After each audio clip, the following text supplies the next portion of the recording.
Cari fratelli e sorelle, oggi desidero parlarvi di qualcosa che rattrista molto il mio cuore, la guerra in Siria, oramai entrata nel suo quinto anno.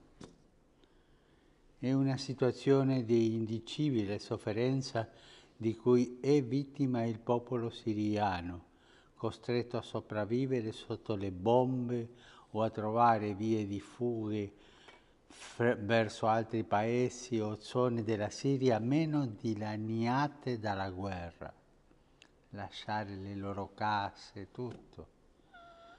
Penso anche alle comunità cristiane, a cui va tutto il mio sostegno a causa delle discriminazioni che devono sopportare. Ecco, desidero rivolgermi a tutti i fedeli e a coloro i quali sono impegnati con Caritas nella costruzione di una società più giusta. Mentre il popolo soffre, incredibili quantità di denaro vengono spese per fornire le armi ai combattenti e alcuni dei paesi fornitori di queste armi sono anche fra quelli che parlano di pace. Come si può credere a chi con la mano destra ti accarezza e con la sinistra ti colpisce?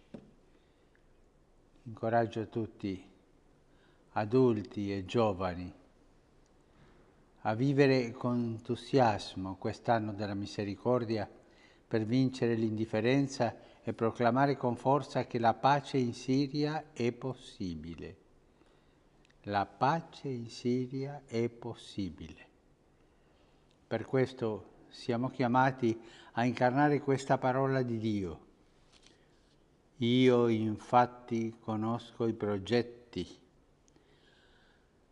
che ho fatto al vostro riguardo, dice il Signore. Progetti di pace e non di sventura, per concedervi un futuro pieno di speranza. L'invito è di pregare per la pace in Siria e per il suo popolo in occasione di veglie di preghiere, di iniziative di sensibilizzazione e nei gruppi e nelle parrocchie delle comunità per diffondere un messaggio di pace, un messaggio di unità e di speranza. Alla preghiera poi seguono le opere di pace. Vi invito a rivolgervi a coloro i quali sono coinvolti nei negoziati di pace, affinché prendano sul serio questi accordi e si impegnino ad agevolare l'accesso agli aiuti umanitari. Tutti devono riconoscere che non c'è una soluzione militare per la Siria, solo una politica.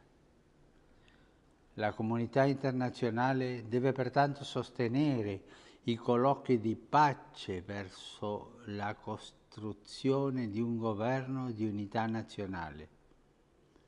Uniamo le forze a tutti i livelli per far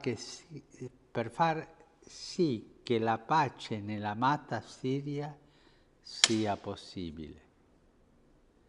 Questo sì che sarà un grandioso esempio di misericordia e di amore vissuto per il bene di tutta la comunità internazionale. Che il Signore vi benedica e la Madonna vi custodisca. Grazie.